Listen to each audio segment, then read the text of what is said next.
bahwa UU tersebut Itu karangan cerita, semua orang bisa membuat karangan cerita. Udah, itu aja. Bukan dari sini. Bukan saya ngejar-ngejar. Saya ngejar-ngejar. Bukan itu. Tolong dilihat itu, dicek. Ada beritanya. Seluruh masyarakat Indonesia yang saya cintai dan banggakan.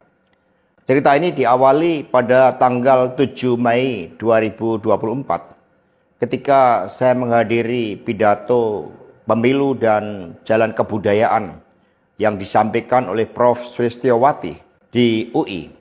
Di situ saya bertemu dengan Bapak Novel Baswedan, Pak Rocky Gerung, dan tokoh-tokoh civil society lainnya.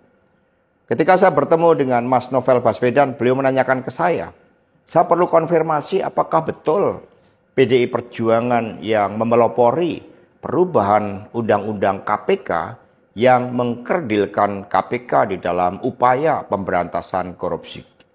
Saya katakan dengan tegas kepada Mas Novel Baswedan saat itu, inilah kalau ada hal-hal yang buruk oleh Presiden Jokowi selalu dilimpahkan kepada PDI Perjuangan dan juga Ibu Megawati Soekarno Putri. Tetapi ketika ada hal-hal yang positif selalu diambil oleh Presiden Jokowi tanpa menyisakan benefit bagi kepentingan PDI Perjuangan. Mengapa saya katakan seperti itu? Revisi Undang-Undang KPK termasuk kabar buruk yang disampaikan bahwa itu adalah ulah PDI Perjuangan. Sebagai Sekretaris Jenderal DPD Perjuangan, saya sampaikan kepada Mas Novel bahwa saya adalah sekjen yang sangat getol menjabarkan perintah Ibu Megawati Soekarno Putri bagaimana PDI Perjuangan memerangi korupsi. Karena itulah tuduhan bahwa revisi Undang-Undang KPK diarsiteki oleh PDI Perjuangan itu sangat salah. Saya ingat ketika saya bertemu dengan Presiden Jokowi di Istana Merdeka menjelang Mas Gibran dan Mas Bobi mau mencalonkan sebagai wali kota Solo dan wali kota Medan. Satu saya mengatakan kepada Pak Presiden Jokowi sekaligus untuk menguji keseriusan beliau di dalam mencalonkan anak dan menantunya. Pak Presiden, apakah betul Bapak mau mencalonkan Mas Gibran dan Mas Bobi sebagai wali kota? Loh, kenapa Pak Sekjen? Karena ketika Mas Gibran dan Mas Bobi sebagai wali kota, maka otomatis dia menjadi pejabat negara. Dan ini akan sangat rawan terhadap berbagai bentuk gratifikasi, suap, dan berbagai tindakan korupsi lainnya. Presiden Jokowi sempat termenung saat itu. Dan kemudian dari situlah saya merasakan bahwa pertanyaan saya ini sangat mengusik perhatian dari beliau. Karena saya tegaskan bahwa ketika Mas Gibran dan Mas Bobi menjadi wali kota, maka dengan mudah akan terkena operasi tangkap tangan dari KPK dan juga aparat penegak hukum yang lain. Maksud saya bertanya kepada Presiden Jokowi adalah untuk mengingatkan bahwa beliau sudah presiden.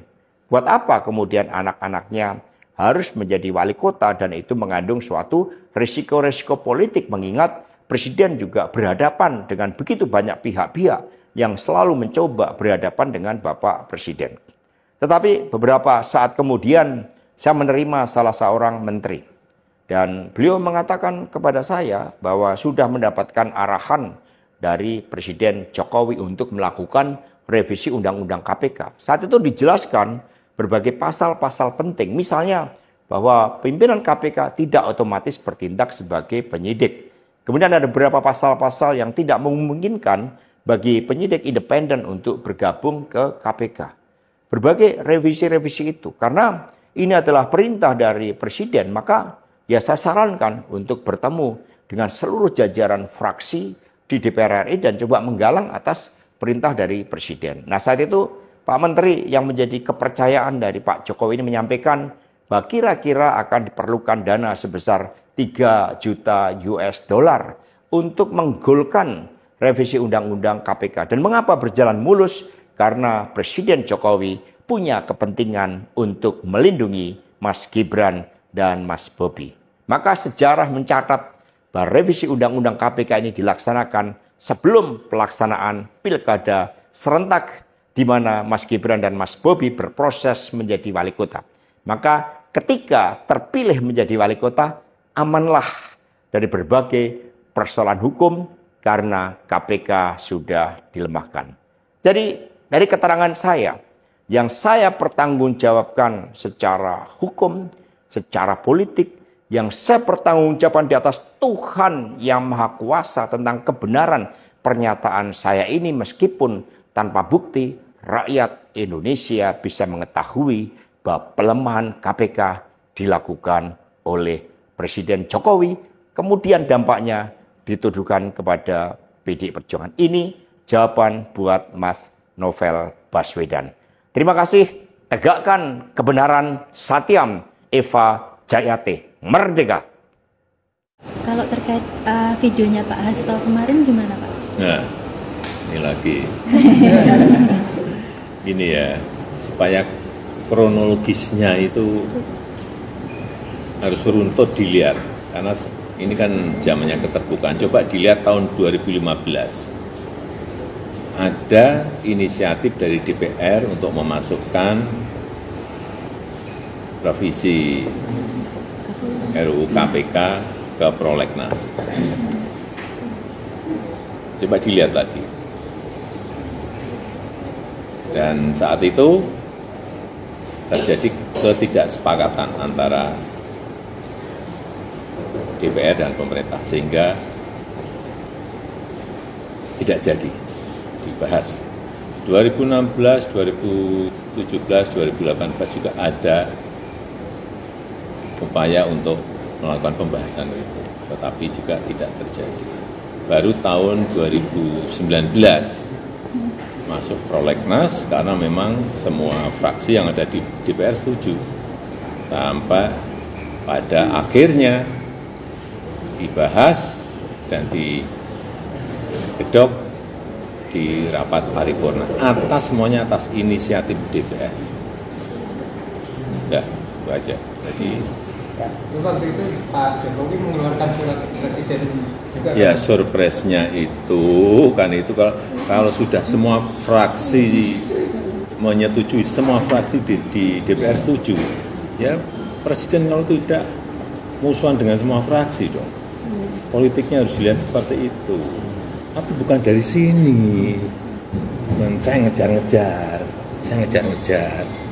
Bukan itu. Tolong dilihat itu, dicek.